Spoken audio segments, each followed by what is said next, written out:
Kitab Hakim-Hakim.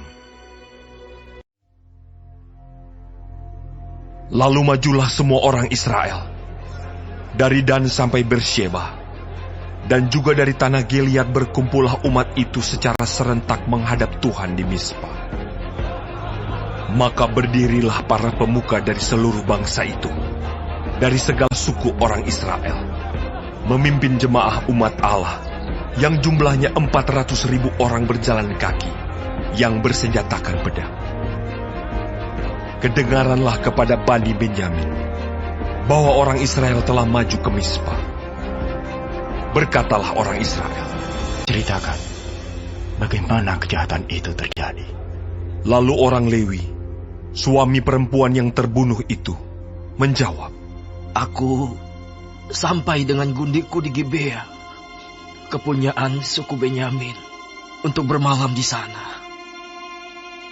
Lalu warga kota Gibea itu mendatangi aku dan mengepung rumah itu pada malam hari untuk menyerang aku. Mereka bermaksud membunuh aku, tetapi gundikku diperkosa mereka sehingga mati.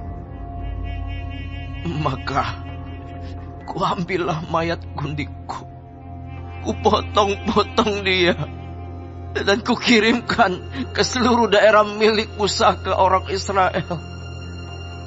Sebab orang-orang itu telah berbuat mesum dan berbuat noda di antara orang Israel. Sekarang kamu sekalian, orang Israel, telah ada di sini.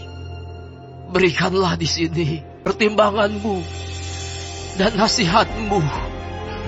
Kemudian bangunlah seluruh bangsa itu dengan serentak, sambil berkata, Seorang pun daripada kita takkan pergi ke kemahnya. Seorang pun daripada kita takkan pulang ke rumahnya. Inilah yang akan kita lakukan kepada Gibea, memeranginya dengan membuang undi. Kita akan memilih dari seluruh suku Israel 10 orang dari tiap-tiap 100, 100 orang dari tiap-tiap 1.000, 1.000 orang dari tiap-tiap 10.000 untuk mengambil bekal bagi laskar ini, supaya sesudah mereka datang, dilakukan kepada Gibea Benyamin setimpal dengan segala perbuatan noda yang telah diperbuat mereka di antara orang Israel. Demikianlah orang Israel berkumpul melawan kota itu. Semuanya bersekutu dengan serentak. Kemudian suku-suku Israel mengirim orang kepada seluruh suku Benyamin dengan pesan, Apa macam kejahatan yang terjadi di antara kamu itu?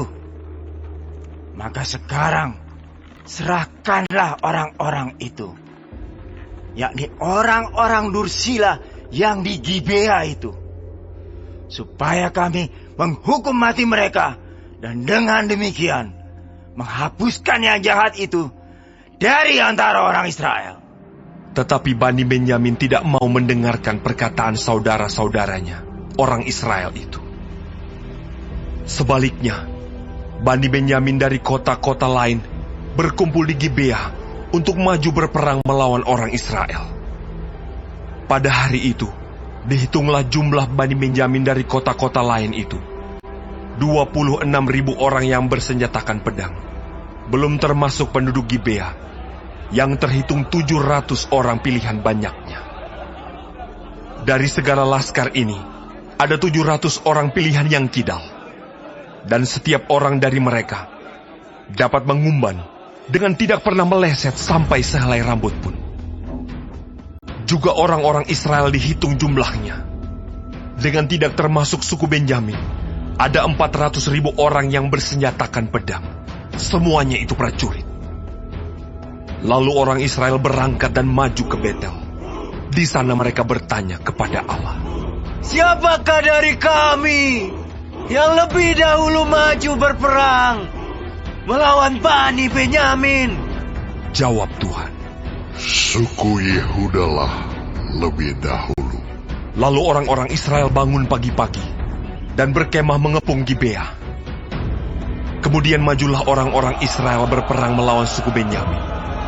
Orang-orang Israel mengatur barisan perangnya melawan mereka dekat Gibea. Juga Bani Benyamin maju menyerang dari Gibea dan menggugurkan ke bumi 22.000 orang dari antara orang Israel pada hari itu.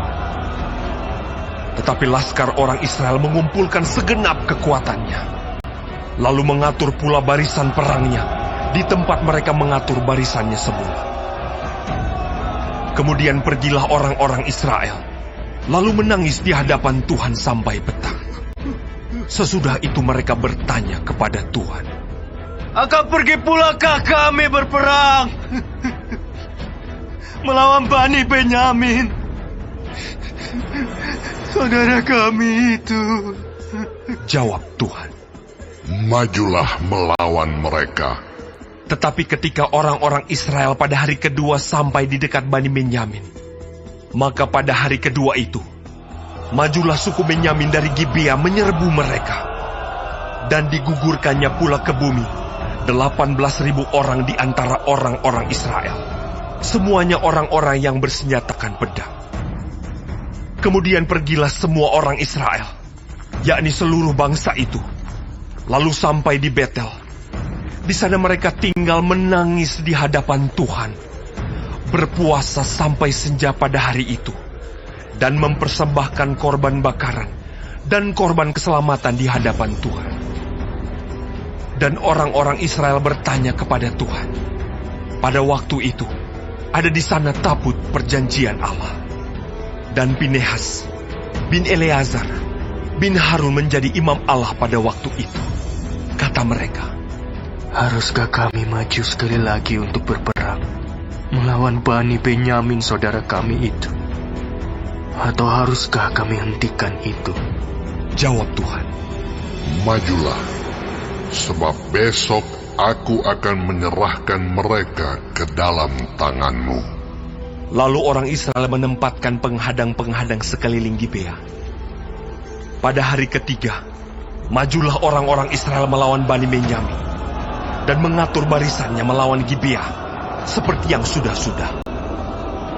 Maka majulah Bani Benyamin menyerbu laskar itu.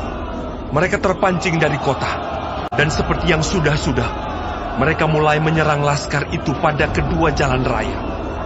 Yang satu menuju ke Betel, dan yang lain ke Gibea melalui padang. Sehingga terbunuh beberapa orang, kira-kira 30 orang di antara orang Israel. Maka kata Bani Benyamin, Orang-orang itu telah terpukul kalah oleh kita seperti semula. tetapi orang-orang Israel telah bermufakat lebih dahulu. Marilah kita lari dan memancing mereka dari kota ke jalan-jalan raya. Jadi orang Israel bangun dari tempatnya dan mengatur barisannya di Baal Tamar.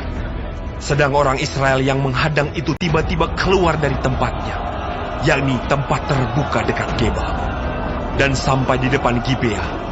Sebanyak 10.000 orang pilihan dari seluruh Israel. Pertempuran itu dahsyat, tetapi Bani Benyamin tidak tahu bahwa malapetaka datang menimpa mereka. Tuhan membuat suku Benyamin terpukul kalah oleh orang Israel. Dan pada hari itu, orang-orang Israel memusnahkan dari antara suku Benyamin 25.100 orang, semuanya orang-orang yang bersenjatakan pedang. Bani Benyamin melihat bahwa mereka telah terpukul kalah. Sementara orang-orang Israel agak mundur di depan suku Benyamin, sebab mereka mempercayai penghadang-penghadang yang ditempatkan mereka untuk menyerang Gibea. Maka segeralah penghadang-penghadang itu menyerbu Gibea. Mereka bergerak maju dan memukul seluruh kota itu dengan mata pedang. Tetapi orang-orang Israel telah bermufakat dengan penghadang-penghadang itu untuk menaikkan gumpalan asap tebal dari kota itu. Ketika orang-orang Israel mundur dalam pertempuran itu, maka suku Benyamin mulai menyerang orang Israel, sehingga terbunuh kira-kira 30 orang, karena pikir mereka, Tentulah orang-orang itu terpukul kalah sama sekali oleh kita, seperti dalam pertempuran yang dahulu. Tetapi pada waktu itu, mulailah gumpalan asap naik dari kota itu, seperti tiang asap. Suku Benyamin menoleh ke belakang, dan tampaklah kota itu seluruhnya terbakar. Apinya naik ke langit.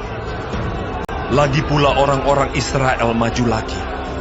Maka gemetarlah orang-orang Benyamin itu, sebab mereka melihat bahwa malapetaka datang menimpa mereka. Jadi, larilah mereka dari depan orang-orang Israel itu, ke arah padang gurun. Tetapi pertempuran itu tidak dapat dihindari mereka. Lalu orang-orang dari kota-kota menghabisi mereka di tengah-tengahnya. Mereka mengepung suku Benyamin itu, mengejarnya dengan tak henti-hentinya, dan melandanya sampai di depan Gibea, di sebelah timur. Dari Bani Benyamin ada tewas 18.000 orang. Semuanya orang-orang gagah perkasa. Yang lain berpaling lari ke padang gurun, ke bukit Batu Rimon. Tetapi di jalan-jalan raya, masih diadakan penyabitan susulan di antara mereka. 5.000 orang, mereka diburu sampai ke Gideon, dan dipukul mati 2.000 orang dari mereka. Maka yang tewas dari suku Benyamin pada hari itu, seluruhnya berjumlah 25.000 orang yang bersenjatakan pedang. Semuanya orang-orang gagah perkasa. Tetapi 600 orang berpaling lari ke padang gurun, ke bukit Batu Rimon, dan tinggal 4 bulan lamanya di bukit batu itu. Tetapi orang-orang Israel kembali kepada Bani Benyamin, dan memukul mereka dengan mata pedang, baik manusia, baik hewan, dan segala sesuatu yang terdapat di sana. Juga segala kota yang terdapat di sana, mereka musnahkan dengan api.